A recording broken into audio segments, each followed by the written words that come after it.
Hi,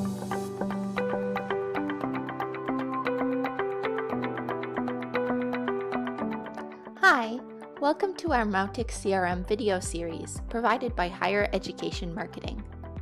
Today, we will be exploring Mautic's dashboard and showing you how to add new dashboard reports.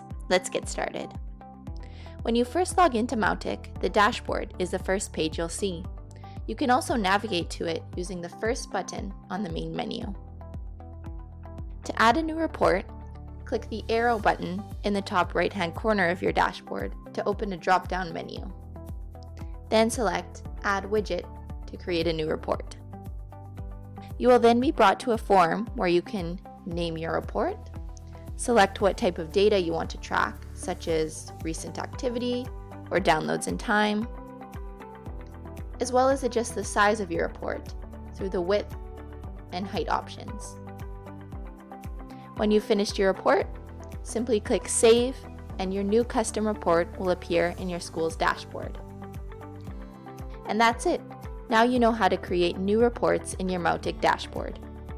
For more videos, you can check out the Mautic CRM section of our website at higher-education-marketing.com.